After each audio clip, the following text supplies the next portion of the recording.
Rajahmundry central జైల్లో రాంబాబు గారు రాత్రుల పూట నిద్రపోకుండా ఉంటున్నారట. దీని వెనుక ఏం రీజన్ ఉంటుందంటారు? ఒకసారి డిస్కస్ చేసే ప్రయత్నం చేద్దాం. ప్రస్తుత స్టూడియోలో జర్నలిస్ట్ శేషరావు గారు ఉన్నారు. వెల్కమ్ చెప్దాం. Hello sir. హలో సార్, ఎందుకని నిద్రపోకుండా ఉంటున్నారు? అలా ఎలా ఉండగలుగుతున్నారు? అంబటి రాంబాబు గారు రాజమండ్రి సెంట్రల్ జైల్లో ఉన్నారు.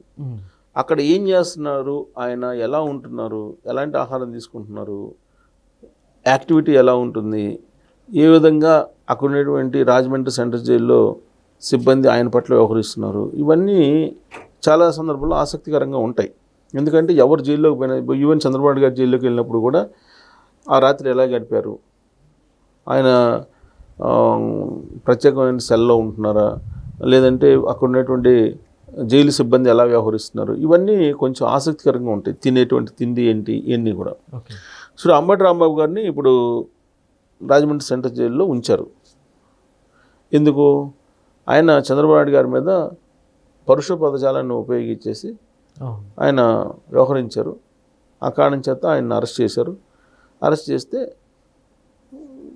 జడ్జి రిమాండ్కి వేశారు. 14 రోజుల పాటు జైల్లో పెట్టారు. అయితే జైల్లో పెట్టిన తర్వాత ఆయన ఎలా ఉన్నారు, రీతిపూట ఆయన ఏం చేస్తున్నారు అనే దాని మీద చర్చ జరుగుతుంది. కారణం ఏంటంటే అంబటి రాంబాబు గారికి నిద్ర పట్టినటువంటి ఒక జబ్బు ఉందంట. నిద్ర పట్టదంట.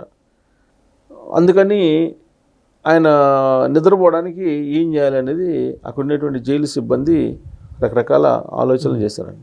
లాస్ట్కి అంబటి రాంబాబు గారిని అడిగారంట, మీరు ఎందుకు నిద్రపోవట్లేదు రేత్రిపూట అని. అంటే ఆయన, నాకు శ్వాసకు సంబంధించినటువంటి ప్రాబ్లం ఉంది, స్లీప్ అప్నియా అనేటువంటి ఒక పరికరం ఉంటుంది, దాన్ని వాడితేనే నాకు నిద్ర వస్తుంది, లేదంటే నిద్ర రాదని చెప్పారంట. సో దాంతో అప్పటికప్పుడు ఈ స్లీప్ అప్నియా అనే దాన్ని పరికరం, ఇన్స్ట్రుమెంట్, దాన్ని తీసుకొచ్చి ఆయనకి పెడితే అప్పుడు నిద్రపోయారంట. జైల్లో అందరు కామన్ అంటారు కదా సార్, అలా తీసుకొచ్చి ఇస్తారా? హెల్త్ బాగాలేనప్పుడు చూడాల్సిన బాధ్యత కూడా జైలు అధికారులకు ఉంటుంది. సో జైల్లో డాక్టర్స్ కూడా ఉంటారు. వాళ్ళకి సంబంధించిన ఆరోగ్యపరమైనటువంటి టెస్టులు చేస్తారు. జైలు లోపలికి తీసుకెళ్లేటప్పుడు ఆరోగ్య పరీక్షలు చేసి పంపిస్తారు. జైలు నుంచి మళ్ళీ బయటకు పంపించేటప్పుడు కూడా ఆరోగ్య పరీక్షలు చేసి పంపిస్తారు. వాళ్ళకి ఏదైనా బాగాలేకపోతే కనుక ఇమీడియట్గా అక్కడ జైల్లోనే డాక్టర్స్ ఉంటారు, వాళ్ళు చూస్తారు. సో అలా అంబటి రాంబాబు గారు నిద్రపోకుండా ఆయన నిద్ర లేని రాత్రులు గడుపుతుంటే అసలు ఏంటి ప్రాబ్లం అని తెలుసుకుంటే కనుక రేత్రిపూట ఆయనకి శ్వాస అనేది సక్రమంగా ఆడదు. అందుకే స్లీప్ అప్నియా అనేటువంటి ఒక పరికరాన్ని వాడతారంట.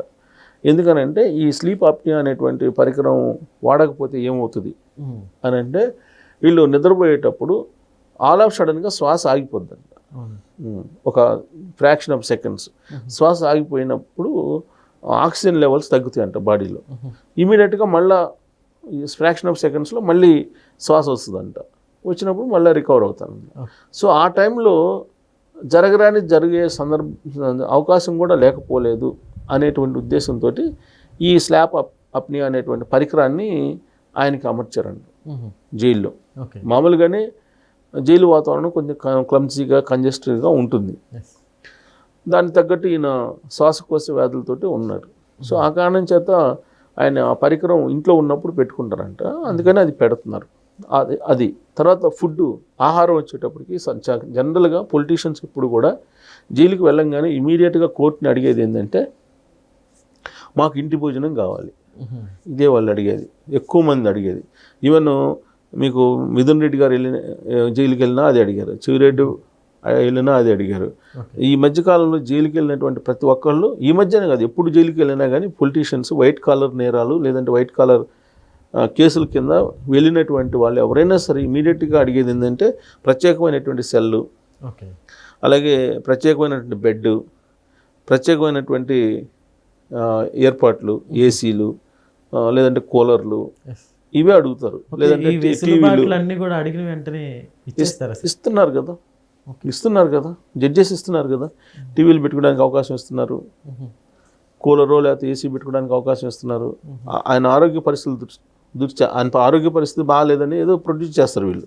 చేసినప్పుడు ఖచ్చితంగా ప్రొవైడ్ చేస్తారు. సో ఇప్పుడు ఇంటి భోజనం కావాలి అనేది ఆయన రిక్వెస్ట్ చేశారు. పైగా ఆయన బేసికల్గా అడ్వకేటు. సో కాబట్టి జడ్జికి తెలుసు కదా, Yes, sir. ఎవరికి ఇవ్వాలి, ఎవరికి ఫెసిలిటీస్ ఇవ్వాలి, ఎవరికి ఇవ్వకూడదు. ఇప్పుడు ఆయన ఏంటి, నాకు శ్వాసకోశ వ్యాధులు ఉన్నాయని చెప్పి ప్రొడ్యూస్ చేసినట్టున్నారు. సో కాబట్టి ఆయనకి ఆ పరికరాన్ని ఏదో అమర్చి చేస్తే ఆ ప్రాబ్లం రాకుండా ఉంటుందని చెప్పి పర్మిషన్ ఇస్తారు. ఏది చేయాలన్నా పర్మిషన్ కోర్టు అయితే ఇవ్వాలి. ఓకే.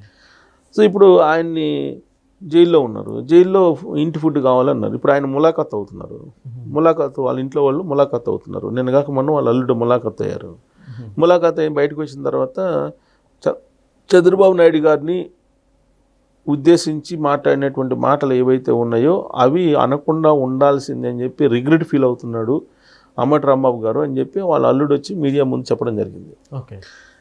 అంబటి రాంబాబు గారు ఏమంటున్నారు, అసలు నేను చంద్రబాబు నాయుడు గారి గురించి మాట్లాడలేదు, అవి నేను అక్కడ ఉండేటువంటి మహిళలు నన్ను అడ్డుకున్నారు, నన్ను అడ్డుకుంటే ఆ సందర్భంగా నేను వాడినటువంటి పదాలు అవి కూడా వాడకుండా ఉండాల్సింది అని చెప్పి ఆయన ఏదో ఒక వీడియో ఈ మధ్య మళ్ళీ నిన్న మొన్న తిరుగుతుంది బయట అని చెప్పి అంటున్నారు. సో జనరల్గా నేను అంతకుముందు కూడా చెప్పాను, నిన్న మొన్న కూడా చెప్పాను, ఎప్పుడు కూడా అంబటి రాంబాబు గారు మాట తూలి మాట్లాడు. కాకపోతే విత్తింది ఈ వాక్ స్వాతంత్రం అనేది ఉంది కదా, దాన్ని బేస్ చేసుకొని ఎంతవరకు మాట్లాడాలో అంతవరకు మాట్లాడతారు. కానీ ఆయన మాట తూలారు. చంద్రబాబు నాయుడు గారిని లాభాషతోటి మాట్లాడారు.